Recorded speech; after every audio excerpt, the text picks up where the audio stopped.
Matius 5 ayat 5, berbahagialah orang yang lemah lembut karena mereka akan memiliki bumi. Lemah lembut itu bahasa Yunaninya praus. Nah, saya ingin menerangkannya ini dan kita akan melakukan refleksi atas hidup kita.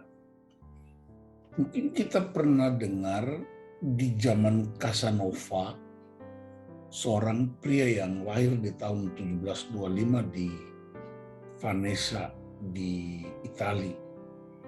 Dia terkenal seorang pria yang kekuatannya menaklukkan wanita dengan menggunakan prinsip kelemah lembutan. Sementara di zaman Aristoteles, dia memahami kelemah lembutan itu sebuah kebajikan. Nah, tapi dalam zaman modern, ternyata kelemah lembutan itu tidak terlalu diagungkan karena dianggap itu cenderung feminis. Ya.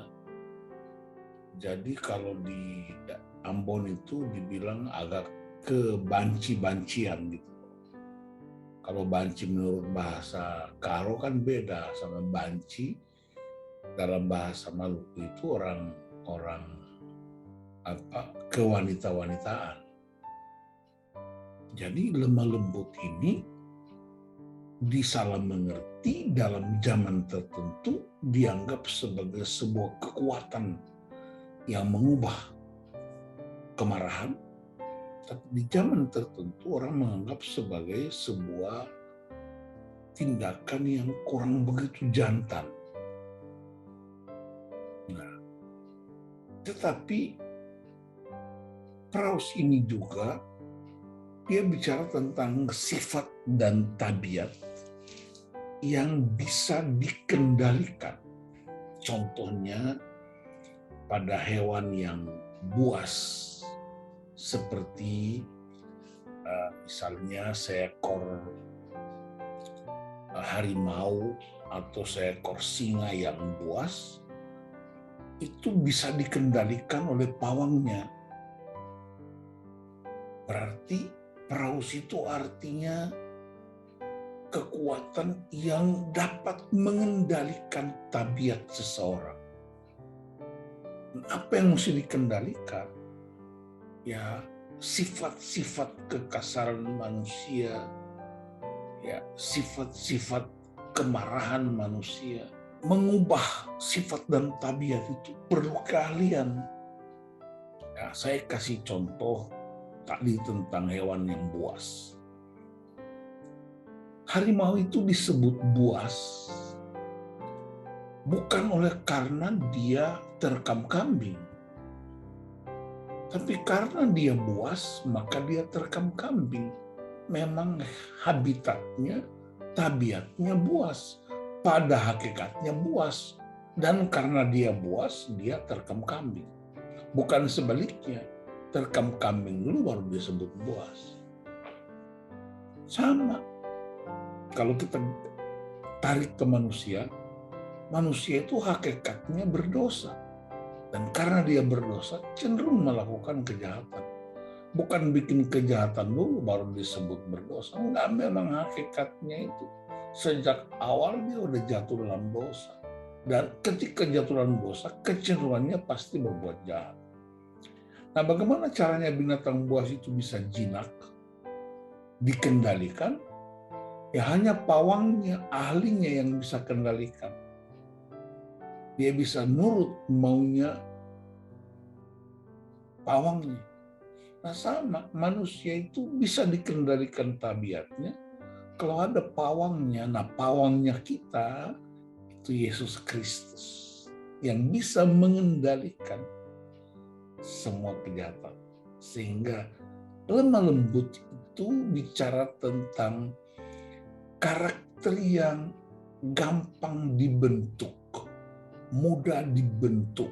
Bukan bicaranya suaranya halus, lembut, ya, seperti air yang menetes, angin sepoi-sepoi, bukan. Tapi lemah lembut itu bicara dari kedalaman hati orang bersedia dibentuk. Saya kasih contoh Musa. Musa itu ditemukan di Sungai Nil tentu atas penentuan Tuhan. Nah, sejak bayi dia dibesarkan di istana Raja Firaun oleh putri raja. Berarti anak ini sekalipun disusui sama ibu kandungnya, tetapi dia dibesarkan di dalam istana raja. Berarti ini anak istana. Semua gaya hidup istana dia nikmati, sekalipun berdarah Yahudi.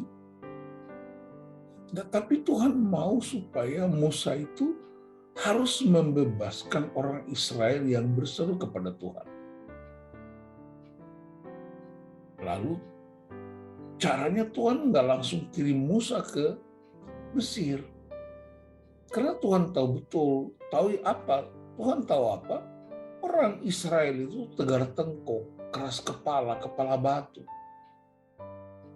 Tapi yang kedua, Musa ini anak istana. Anak istana itu kan kecenderungannya, kebiasaannya dilayani. Nah, bagaimana mungkin seorang anak istana yang dilayani harus pergi melayani orang kepala batu? Kan nggak mungkin, itu logika sehatnya. Maka Tuhan izinkan Musa menjalani proses pembentukan karakter di padang gurun ketika menggembalakan kambing domba milik mertuanya. Berapa lama? 40 tahun. Jadi seolah-olah Tuhan butuh 40 tahun untuk mengubah seorang Musa, anak manja, anak raja, seorang pangeran yang suka dilayani, diubah karakternya menjadi seorang pelayan. Baru kemudian Tuhan utus dia ke tengah-tengah orang Israel supaya dikeluarkan mereka dari tanah Mesir. Sehingga kitab Bilangan menyebutkan bahwa Musa adalah pria lembut di muka bumi. Nah, apa kelembutannya? Dia bersedia untuk dibentuk dan bersedia meninggalkan kenyamanan istana. Bilangan 12 ayat 3. Adapun Musa ialah seorang yang sangat lembut hatinya, lebih dari setiap manusia yang di atas muka bumi. Jadi ini bukan soal bicara yang lembut atau keras. Ini bukan soal wajah, tapi ini soal hati. Nah, apa sikap Musa yang disebut lembut hatinya? Ketika Israel menyembah berhala di padang gurun, Musa ketemu Tuhan, ya. Keluaran 32 ayat 32. Musa bilang begini sama Tuhan, tetapi sekarang kiranya Engkau mengampuni dosa mereka itu, dan jika tidak, hapuskanlah kiranya namaku dari dalam kitab yang telah Kau tulis. Wow. Jadi seorang pemimpin yang bersedia namanya dihapuskan demi dan atas nama umat. Mempertaruhkan nyawanya. Itu kan gambaran Kristus. Beda dengan pemimpin-pemimpin modern yang berebutan masuk tanah Kanan, nggak peduli umat mau mati di padang gurun, itu urusan mereka. Jadi kelembutan hati itu terlihat dari tindakannya dan respons-respons terhadap semua krisis yang dihadapi. Saya ingatkan lagi bahwa karakter itu terlihat ketika ada krisis. Krisis atau problem itu memperlihatkan karakter kita. Apakah kita lemah lembut dapat dilihat dari respons di tengah-tengah krisis dan respons ketika mendengar suara Tuhan. Karena itu Yesus berkata, berbahagialah orang yang lemah lembut, karena mereka akan memiliki bumi. Pertanyaannya, yang memiliki bumi kan orang yang kuat, gagah perkasa. Bagaimana orang lemah lembut memiliki bumi? Jangan memiliki bumi, mungkin memiliki sebuah benda aja belum tentu berjuang mengalahkan orang lain. Tapi memiliki bumi itu artinya apa?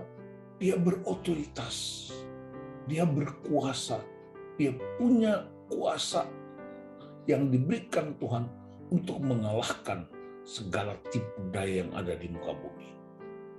Tidak dikuasai, tidak diintimidasi oleh semua keadaan-keadaan bumi. Seorang hamba Tuhan namanya John Stott. John Stott itu salah satu teolog terkenal yang sangat mempengaruhi banyak gereja. Dia menyebut memiliki bumi itu artinya mereka yang hidup di bumi tetapi tidak dipengaruhi oleh gaya hidup bumi, tapi hidup Allah, hidup kerajaan Allah itu mempengaruhi, mengubah segala sesuatu. Perhatikan di gereja-gereja kita pada umumnya, saya tidak tahu ya di Kebayoran Lama, tapi yang saya lihat di banyak tempat di mana saya layani, itu orang terkesan diam, wajahnya penuh senyuman, tapi kalau periksa keputusan-keputusan mereka, itu terjadi namanya karakter assassination, membunuh karakter orang lain. Jadi orang yang senyum dan diam belum tentu disebut lemah lembut, tapi periksa keputusannya, periksa respons,